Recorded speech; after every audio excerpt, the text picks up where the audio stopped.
Magandang araw! This is my second time mag-voice over sa aking short video. 7:22 in the morning, a day in my life with samahang magsasaki.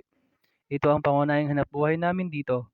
Ang ginagawa nga namin dito ay repacking, inaalisan ng tuyong dahon at nililinis ang sibuyas. Ilalagay sa bagong red bag, tinitimbang ng kargador, tinatahi at sinasampa naman sa truck o wing van para dalhin o i-deliver sa cold storage. Di lingid sa kaalaman niyo na ang onion capital of the Philippines is Nueva Ecija at nangunguna ang bayan ng Bungabon na kung saan maraming farmers ang masisipag at kilala din ang Nueva Ecija bilang Rice Granary of the Philippines. Sa punto nga na to, nag-aya na nga ako magmeryenda at pakinggan niyo kung gaano kapangit ang boses ko dyan. Pare! Merienda na! At yun nga, ewan ko ba kung narinig ako ni Kumari at pati si Ate Edith napatingin sa akin. At napakaway naman si Inday, si Ate Christy. O Kuya Ardel, anong ginagawa mo dyan? Nakita ka, nagtatago ka pa ah. Time check, 10 a.m. at merienda time na. Anong kung mas gusto niyo yan? Kaysa sa tinapay. At may sinasabi pa yung kumari ko dyan. Taga-Tagalawa daw tayo sa to. After magmerienda, balik trabaho na. At napakaway pa nga si Ate Rona. At napatawa naman ako.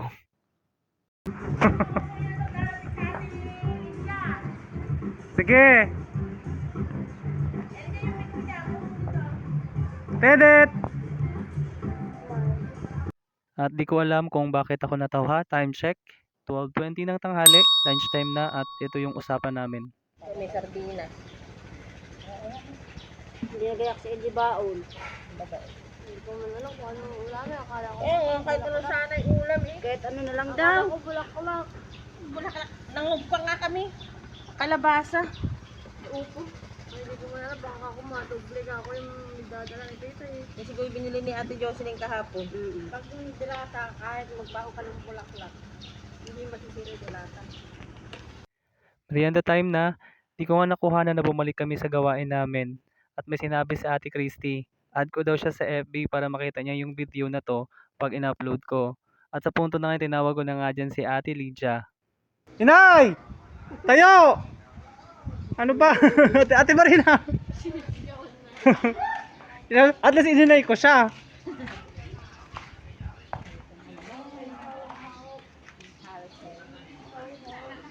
Si Aling Pena siguro po. Ate, hali ka na!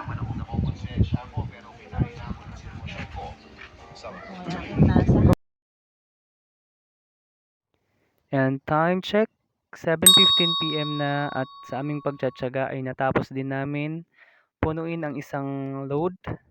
And total na karga pala ng isang truck ay 500 bags. At ready para i-deliver sa cold storage.